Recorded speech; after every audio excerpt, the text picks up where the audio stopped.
So everyone's excited about the release of the 1070 and the 1080, when meanwhile people like me and presumably you are all going at the falling prices of last generation graphics cards. But anyway, I thought I would take a second out of my buying used practices and talk about something that's pertinent to the broader picture as a whole. There's a lot of misconceptions floating around about NVIDIA's MSRPs, like there's something magical. Ooh, the 1080 for just $599 or the 1070 for just $379. How affordable.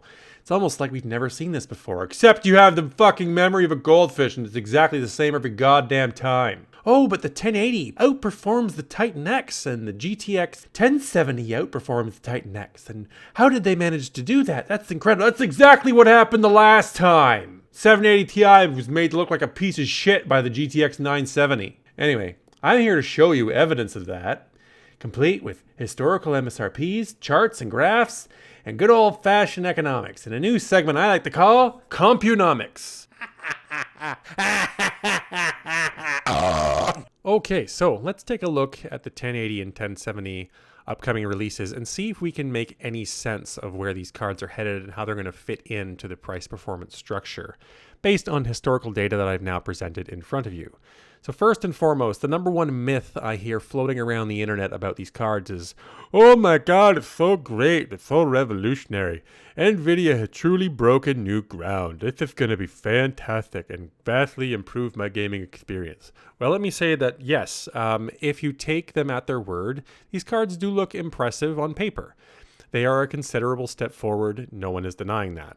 But what I would like to propose to you is that this is not the first time NVIDIA has done it, and it actually fits quite comfortably into their corporate model for performance advancements. Take, for example, the last generation of architectural improvements. So let's take a look back here, and all of these right now are organized in terms of price performance relative to the 980 Ti, which is currently set at a value of 100. And these estimates were collected from various websites running various benchmarks on these cards, so they're well vetted, thorough, they're an agglomerate, and you will see here that when we jumped from Kepler to Maxwell, the 970 very predictably matched the Titan and the 780 Ti and even the Titan Black, roughly speaking, in relative performance. No surprise there. You were all there 2 years ago. You saw it happen. Let's go back a generation further to the last architectural improvement before that. So we're going to skip Kepler 2.0 because that was more of a refresh. Let's take a look at the GTX 580, which was the last and biggest Fermi card to be released.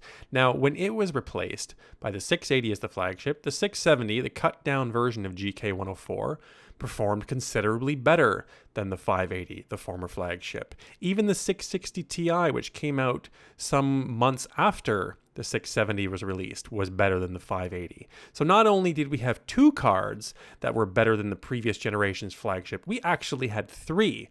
And the 670 did so by a considerable amount. If you want to take a look at the Fermi refresh that took place between the 480 and the 570, they managed to match pretty much head-to-head the 480 with the 570 just for minor architectural improvements that took place in between.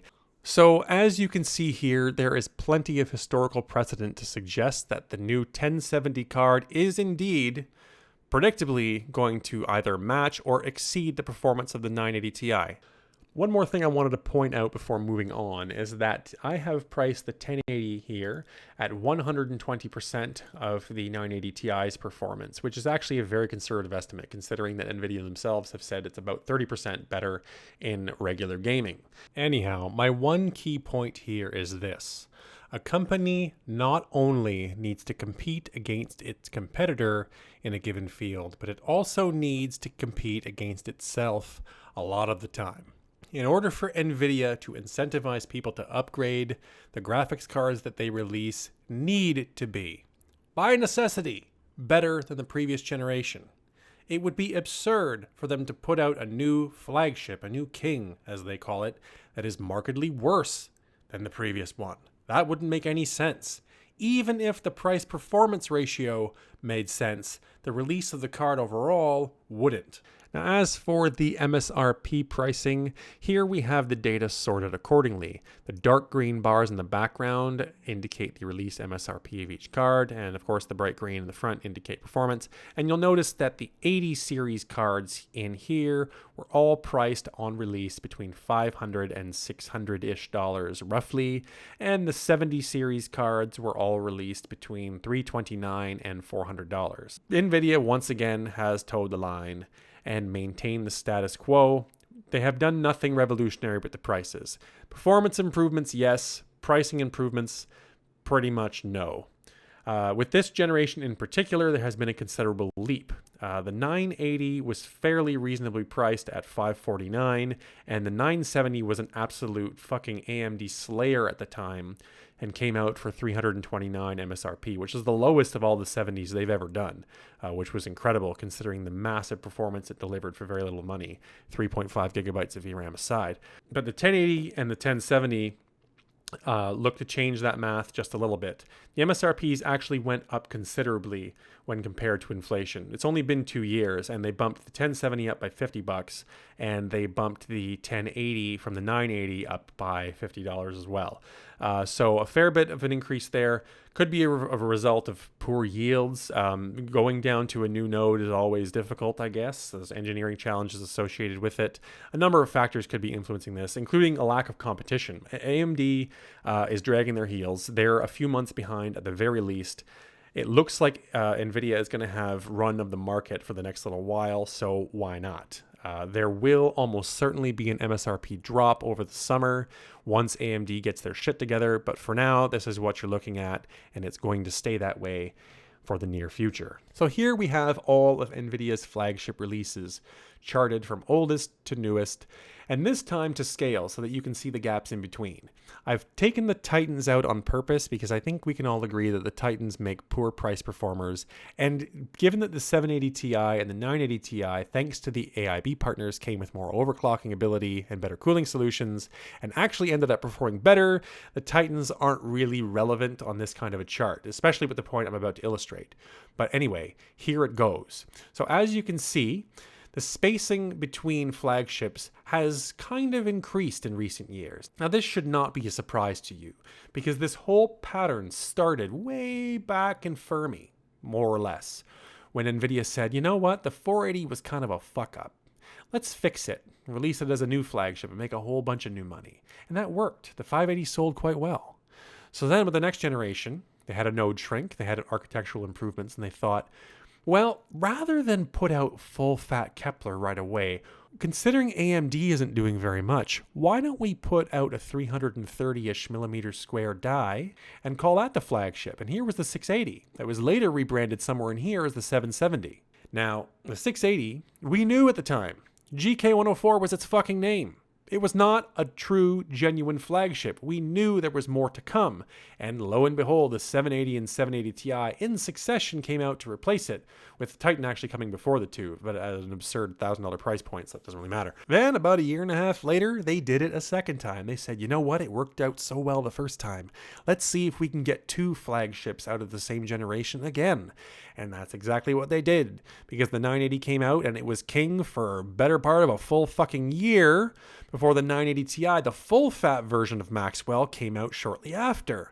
And once again, the cycle has repeated. The 1080, of course, is not a full-fat, big-ass version of Pascal. Pascal is going to have a bigger version. We know this for a fact. GP100 coming out sometime between October and February. Now, how do I know that it's going to come out between October and February? Well, Vega from AMD was on target for early 2017, sort of coinciding with their Zen release on the CPU side. Supposed to be AMD's big comeback, but word came out today that AMD was pushing up the release of Vega to October. So it would not surprise me if this 1080 was outclassed by its 1080 Ti bigger brother in as little as 4 or 5 fucking months. Okay, last but not least, my channel is all about buying used shit and saving a bunch of money if you're one of my regular viewers. If you're new here, this part might not be for you. I know my shit when it comes to buying used stuff. And my advice to you, if you are a buyer looking to upgrade and you don't want to pay for a new card, it's very simple. If the 1070 does indeed, on release, match the Titan X and 980 Ti in terms of relative performance, and someone wants to try and sell you a 980 Ti for any more than $350 US, you tell them to politely go fuck themselves. There are still people trying to sell 780 Ti's for $450, even after the 970 came out at $329 MSRP. The 780 Ti is markedly worse than the 970 in almost every way. Performance, they're roughly equal. The 3 gigabytes of VRAM, of real VRAM, versus the 3.5 in the 970 is close enough. The GPUs perform roughly the same, yada, yada, yada. But once you look past performance and you start looking at the age of the card, the warranty left remaining on it, the cooling technology which has improved over time, AIB partners have gotten better at cooling chips.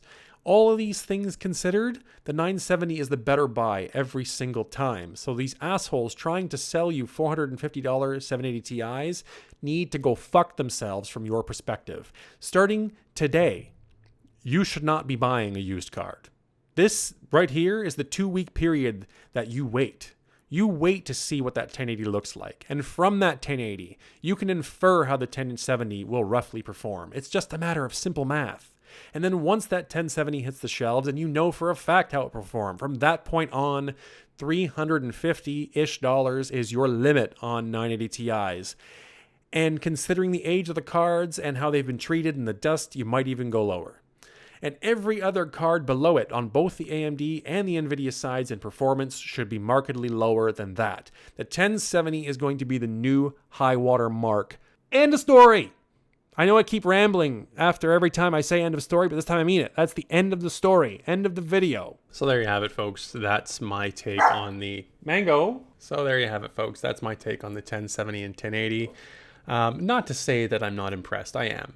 This actually should be one of the larger, if not the largest, performance bump that we've ever seen over the last generation's flagship.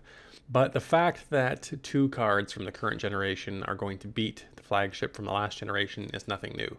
It's happened every time. It's part of NVIDIA's magic formula, and it only varies plus minus 5% based on what AMD happens to be doing at the time. If AMD has a competitive release, you might see NVIDIA push extra hard to get the last little bit of juice out of their stuff. And if AMD's really got nothing in the tank, then they're going to hold back. We'll see what's to come. I'm looking forward to the 1060 Ti, which is apparently that third cut of GP 104. Looks interesting, because if they can price that thing in the $240, $250 range, then AMD is going to have a very tough time with their Polaris 10 GPU. Just my 2 cents on that.